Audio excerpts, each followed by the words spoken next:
Hi there, this is Dennis Velco. Thank you so much for tuning in to yet another episode of OutBüro Voices, where we have engaging, delightful, and sometimes entertaining conversations with LGBTQ professionals, entrepreneurs, community leaders, and great allies. Today, we are again speaking with Zander Keig.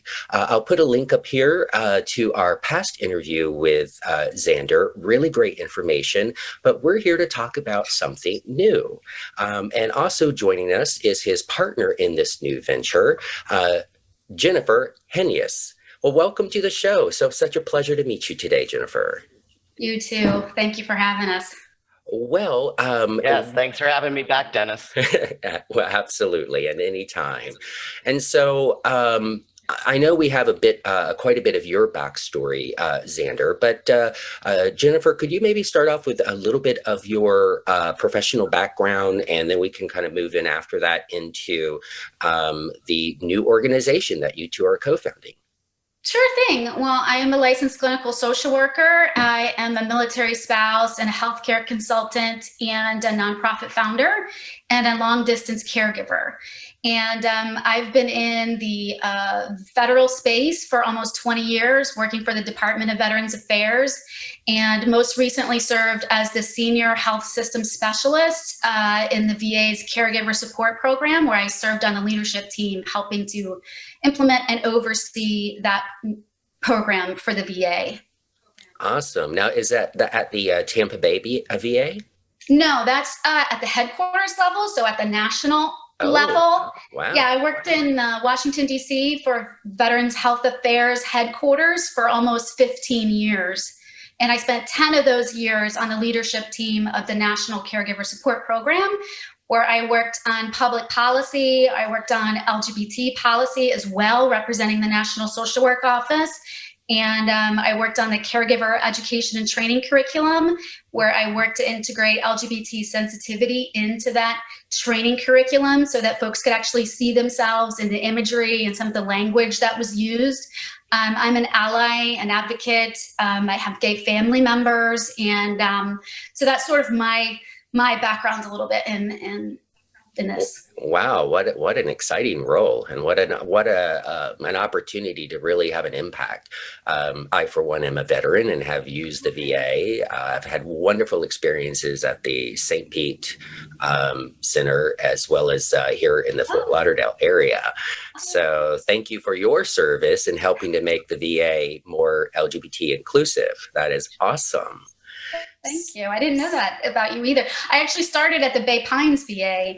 Yeah. As a student intern, and I stayed on for almost 20 years. Wow. Yeah, I loved the Bay Pines. I would do selfies like every time I'd have an appointment. I loved my doctors, and I talked in several episodes where I've utilized their mental health services as well after a 17-year divorce and so forth. And just really again, just have really had a great experience. And my doctor here in the Fort Lauderdale area, I mean, when I moved, my very first appointment with her, she was like, "Oh, well, have you met Dr. So-and-so and his husband, and Dr. So-and-so and his husband, and Dr. So-and-so and her wife?" Oh, I was like, "No, but invite me to the next barbecue."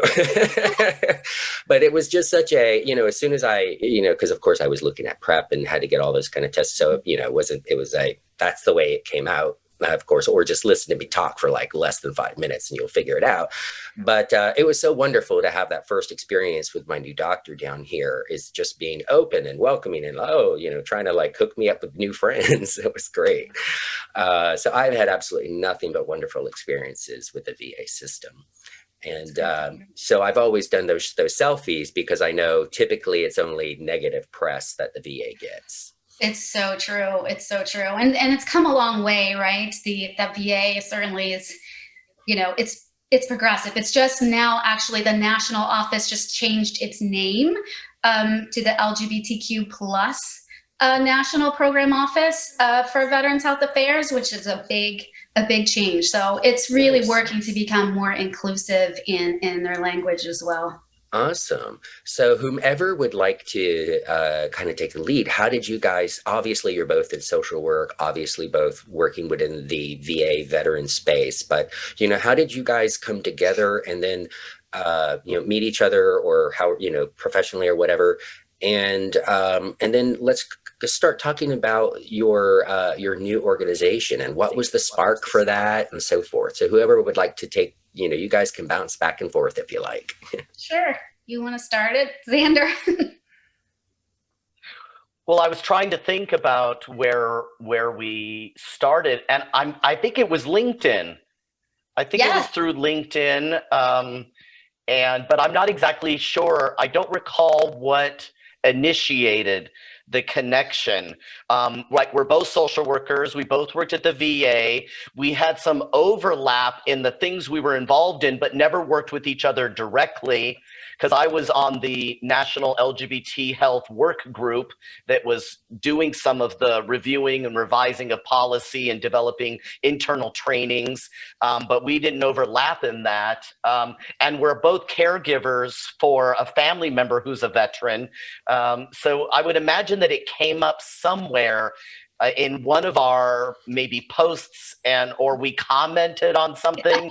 Do you remember exactly what it is? Yeah, I think you've got it right. And then, I know there was a time when you were like you were considering like VA benefits and aid in attendance, and you were just like, what can we do? What am I missing here? So we started talking about that too.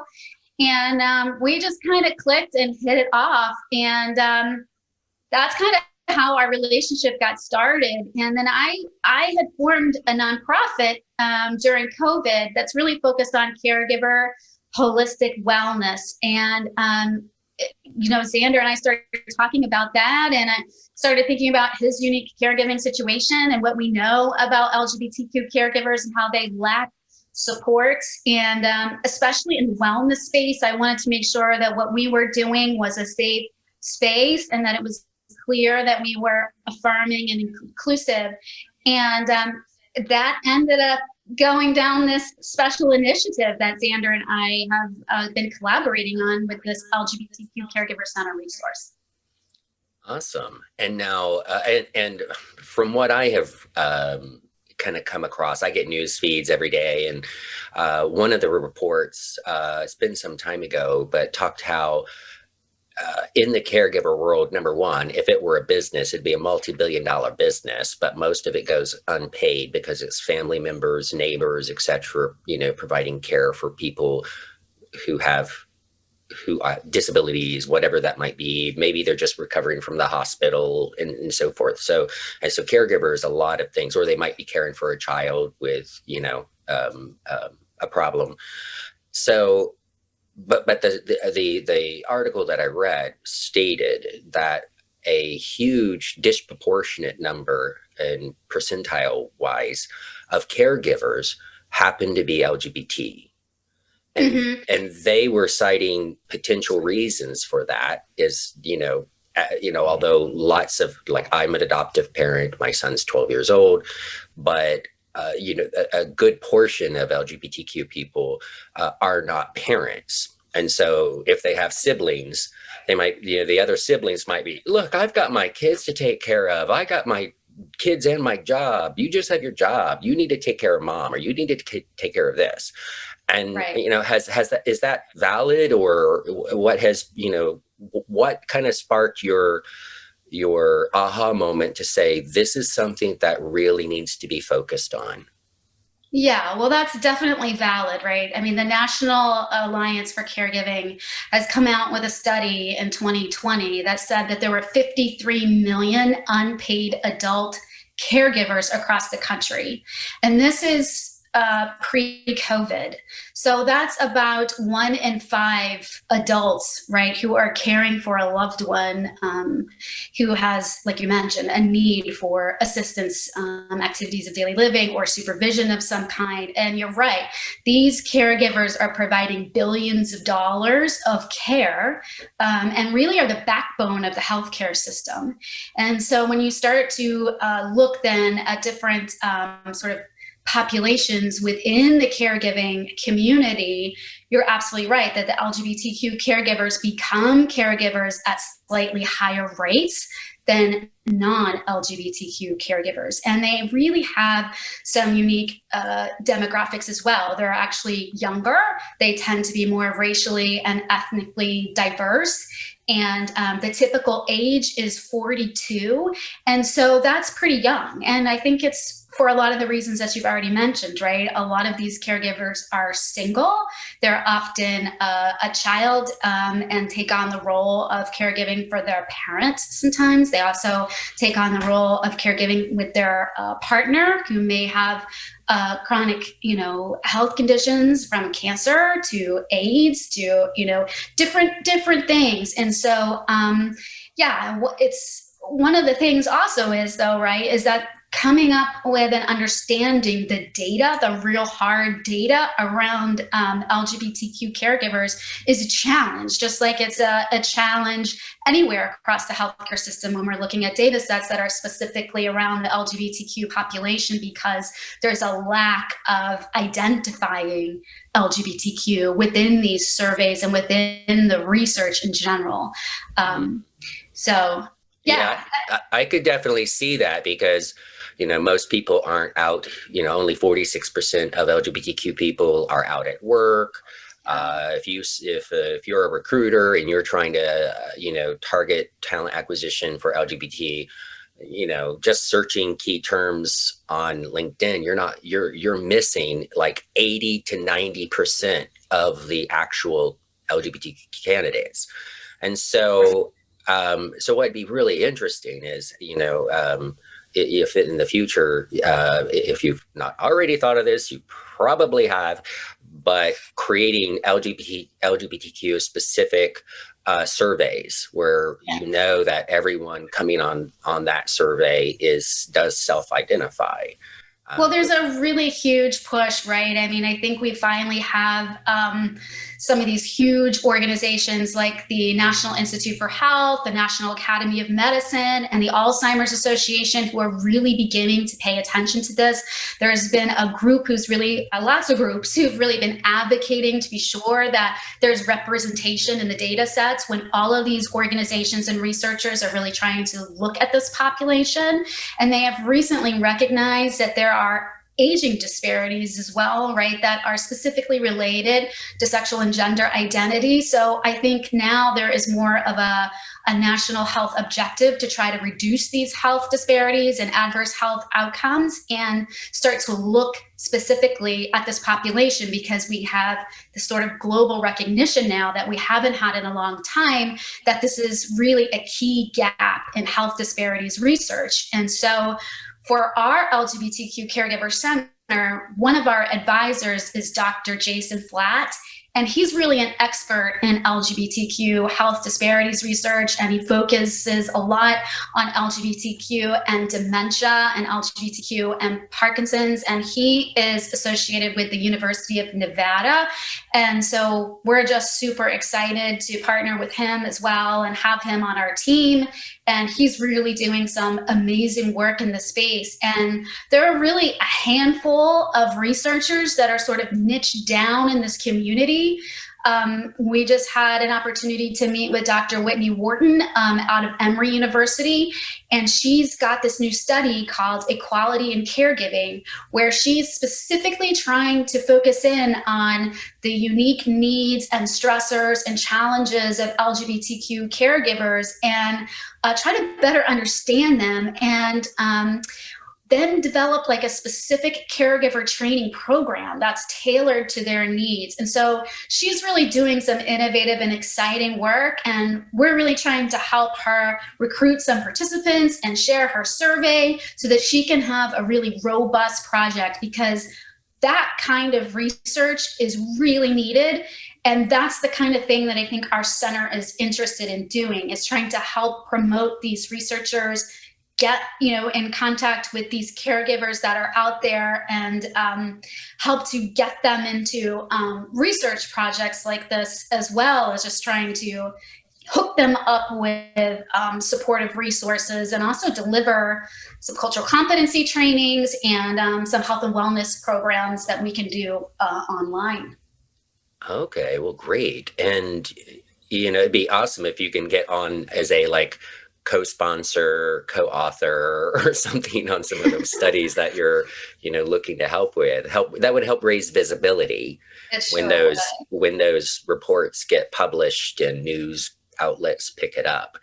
Yeah. And, one thing that, comes to mind for me is, I have a very right-wing father who I can't even say the word community without him starting to spew forth Bible scriptures. Seriously.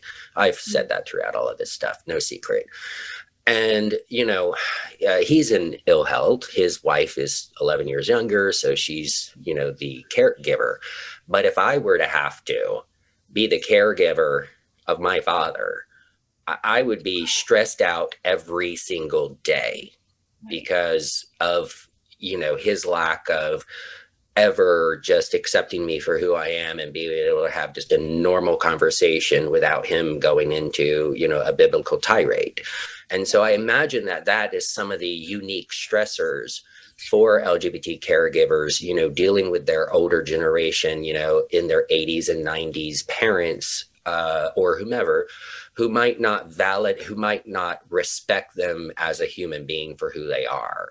Is there any kind of data or any kind of, anecdotes or so forth that you guys have seen in and around that same issue?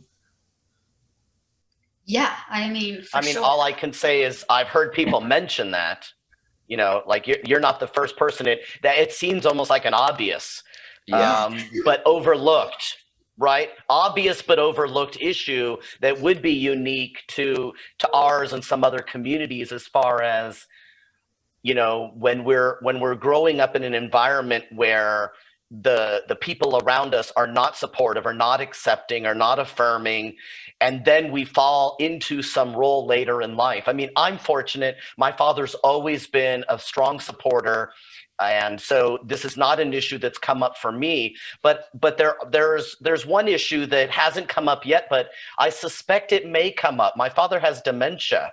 And so what I'm assuming is going to happen eventually, that because I'm a trans man, my father's going to begin to recall that he has a daughter and not a son. And I'm assuming that that's going to happen. I don't know if it will, but it seems reasonable to be prepared for that, that possibility that he's in assisted living and I'm going to show up one day and he's not going to know who I am. And so half the time I'm his son, and the other half of the time he thinks I'm his brother. And so who's been dead for like 25 years now. So he's already starting to get to that point. And so what I've had to do, or at least what I've chosen to do, is disclose to a couple specific and select people within his assisted living facility program that I am a trans man, because I want them to know if he starts talking about, his daughter, that would be me, basically, right? That they should contact me if there's some concerns, and he's having concerns about things, about where's my daughter, I haven't seen my daughter. And so, but the other thing I wanted to talk about, just really briefly, I wanted to mention, is that I'm actually, because I'm a caregiver for my father, and this is a brand new thing for me, although like most people, I have been a caregiver in the past, I just didn't recognize myself as a caregiver. Right. Yeah. I have a family member with chronic mental illness, and I've been a primary caregiver for this family member. But I didn't think of myself as a caregiver. And I don't feel like I was ever treated as a caregiver. I was treated almost as a nuisance to the care for this person by their providers, which I find really unfortunate, but not as uncommon in the mental health sphere it is maybe in the primary care sphere. But I'm a participant in that study through Emory University, because I also want to get better at being a caregiver, while simultaneously being able to provide them with feedback on how they might be able to create something that's more LGBTQ responsive and attentive, because I want more skills so that I can be a better caregiver. So I'm actually going through that study, and I'm doing a training through something called the Dawn Method, which I highly recommend people check out, because it's a very it's like an 8-week long training program that I'm doing, because again, I want to become a better caregiver. And this has nothing to do with my identity. Mm-hmm. This is me as the caregiver and strengthening that skill set. Okay, so does that training does that go through all kinds of like, even, kind of like what a home health assistant might do? The like how to properly do bathing, how to properly, get them out of bed. Oh, okay, because that is one thing. Because my sister, what I'll share with you, my sister is an at-home caregiver, and so she's a certified at-home caregiver, works for a company, and so she has clients throughout the week, every day. And she's had to go through extensive training. And it's a fairly new thing for her. She started it about 10 months ago. She just recently got her kind of certification for it. And then when a few years ago, my mother had a very difficult accident where she was coming down her deck steps where she was renting. And as she was coming down, letting her dog out, one of the steps fell through. Her leg went down and she kept going over. So she broke her right leg in 3 different places, has metal rod and everything in there, keeping it all together. And I was not living in Florida at the time. She lived locally and my other sister is 3 hours away. I was like a 2-hour plane ride away. So, and the unfortunate thing is that all of the caregiving of, helping my mother through a nearly year-long recovery process, but especially those first several, months, was extremely difficult. Sometimes caregivers, even if they're in the loved one and they're doing the best job they can, there's that personality, or the lack thereof, or the anger, and the hostility, and again, the being unappreciated. And one of my past things, I helped create the website for the at-home care company that she works at. And back then, especially when I was sharing the experience of my sister with the owner of that company. Back then, my sister was not at all involved with them. I was just doing their website and helping them with their technologies. And he said, well, there is caregiver rights. I'm like, what's that? He goes, Google it. There's, if you've listening and you've never heard of caregiver rights, it's the right to your own time, the right to your privacy, the right to not be abused physically or mentally, Yeah, no, that's right. These are absolutely important rights, right? I mean, people need to be treated with dignity and respect. And like you mentioned, privacy. And it's absolutely true. Yeah, so that's hopefully will be on your website to make sure people are aware, of that, because so often in both, with what my sister had experienced with my mother, and even a few of her clients who has tried to get abusive with her physically, and yelling at her, cursing at her, and so forth. And, as a professional, she's had to take a breath, walk outside. She'd text me, of course she had to, with those incidents, she had to let her boss know what happened, right? Because safety of others. But I would just remind her, and I would send her the text, link to the to the caregiver rights. And there's several versions, Google Which that. sounds like your sister's been in both roles, right? She's been in that professional caregiver role that she's been in the last 10 months, but she's also been more of what we sometimes refer to as an informal caregiver, right? Where she's taking care of a family member or a friend or, somebody in her circle, her personal circle. And you're right, it's emotionally draining taxing, exhausting. It's physically demanding. There's some financial strain that come with that. And LGBTQ caregivers in particular they report higher elevated levels of this physical demand and the emotional stress and the financial constraints, more so than non-LGBTQ caregivers. And they also have more higher intensity caregiving roles where they might be helping more frequently or regularly with activities of daily living, like helping with bathing, helping with dressing. And so and also because of the reasons that you mentioned, maybe people aren't comfortable in disclosing their situation, right? They might be less likely to seek out supportive services in fear of discrimination or denial of services, or not wanting to explain to healthcare providers, their circumstances. And I saw this a lot in the veteran population when I was working with geriatric veterans and veterans going into palliative care, who were these World War II veterans who had done so many courageous things throughout their life.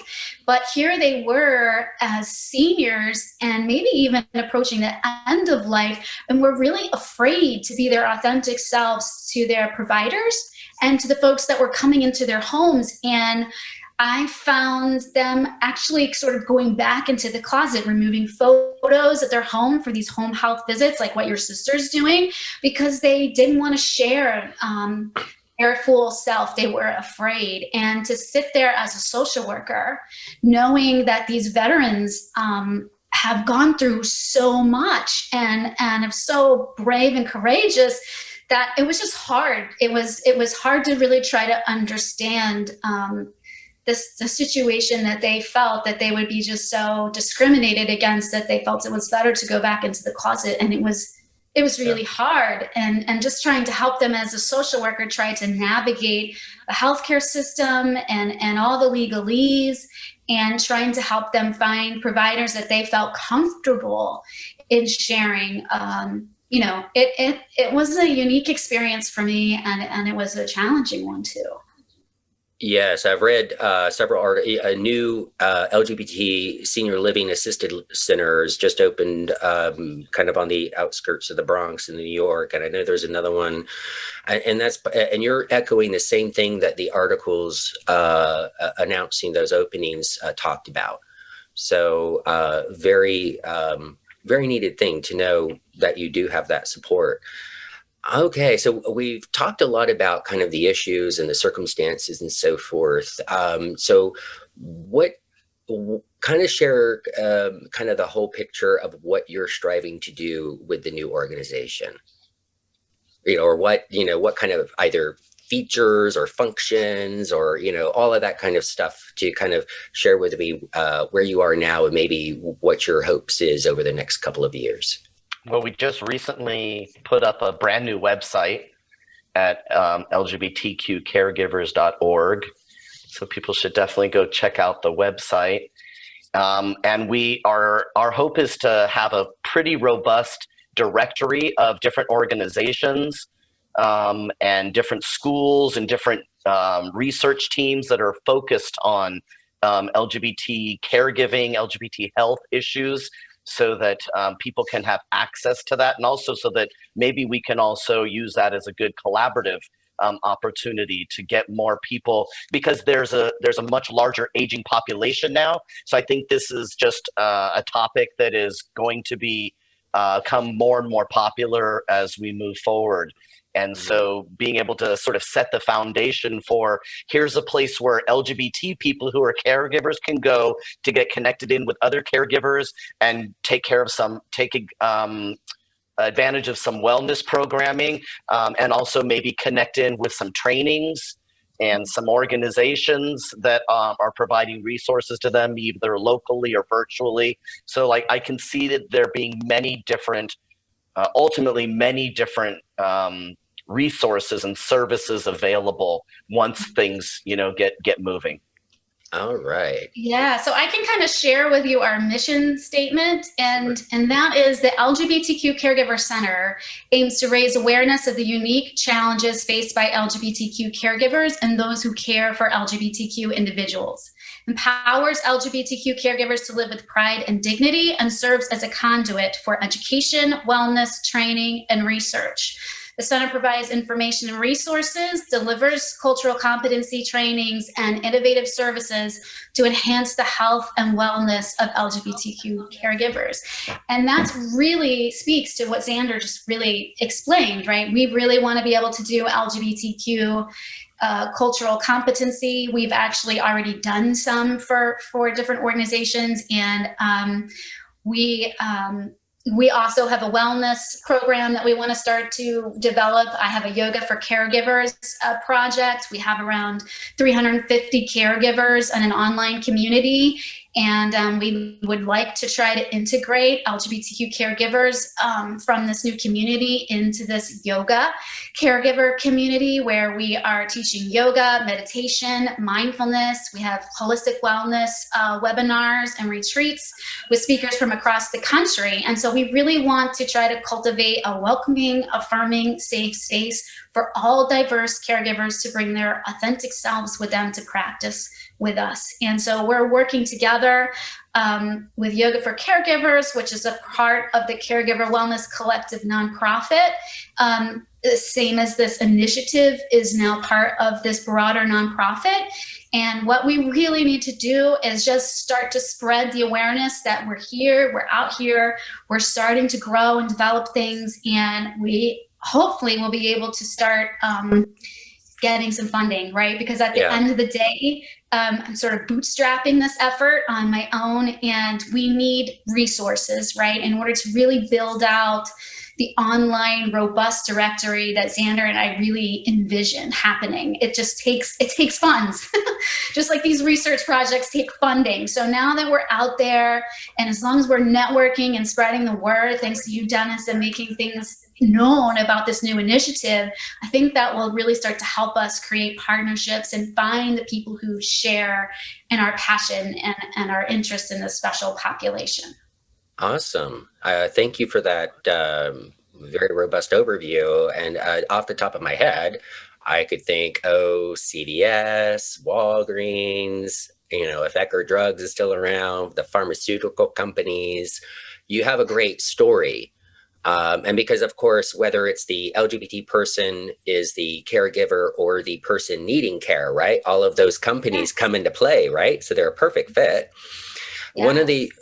One of the other ideas, if something hits my consciousness, I like to share it, because I don't know if you've thought of it or not, but being able to package kind of like online trainings for caregivers, and then make those available for paid to at-home care companies. So and you can go straight to the top. Many of them are franchises. So if you get the top franchise, the top franchise company, who then requires, as part of their training for all of their franchisee staff, like my sister, to take LGBTQ competency training, and then provide some level of certification, a logo, whatever, that they've done it, of course, with tracking, completions and so forth.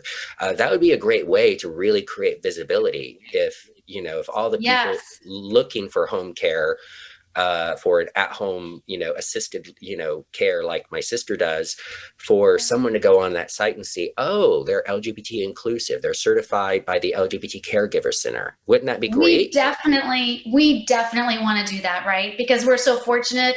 Zander's not only a caregiver and a member of this community, but he's an amazing consultant, and he's an expert in this area, really. And so are some of our advisors and champions that are involved in this effort. So that's exactly the kind of thing that I think we really want to try to do. And the SAGE and the HRC has recently come up with a statistic that they shared. And I think this was from one of their studies where they surveyed long-term care institutions.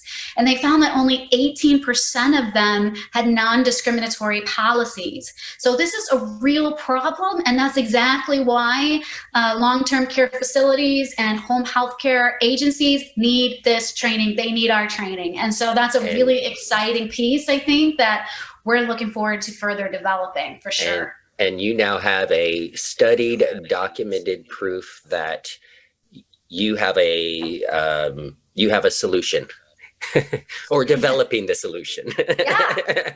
Yeah. It just takes time, energy, and funding, Dennis. Oh my God, do I know that?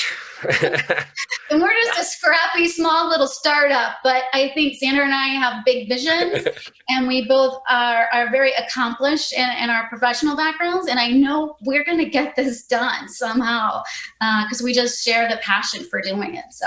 Yes, well, and I think you're focused on something that can get the attention and get the pocketbooks opened by these larger corporations and the other, service companies. So I think you're onto something, which is needed. Yes. And I think you're really onto something, and very, very needed in the world. So great. Well, have we? Is there anything perhaps that we didn't cover that you would like to share before we sign off? Well, I would just say visit our websites, right? Visit us at www.lgbtqcaregivers.org, and also look for us on Facebook at LGBTQ Caregiver Center. We also have a new YouTube channel where we're hoping to plug information and meet with different researchers and people in the community, other nonprofits, where we'll be highlighting their stories and services there on our new page.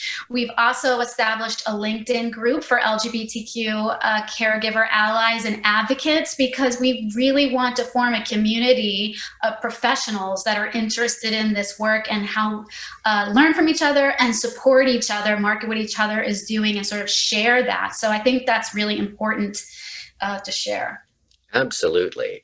And because of my other involvement with Andy Kramer of Extend a Touch, I've already had on OutBüro.com created an Out Caregivers group. But I'd be happy to turn that out. Any of the groups I've created, I'm always happy to turn over to other people.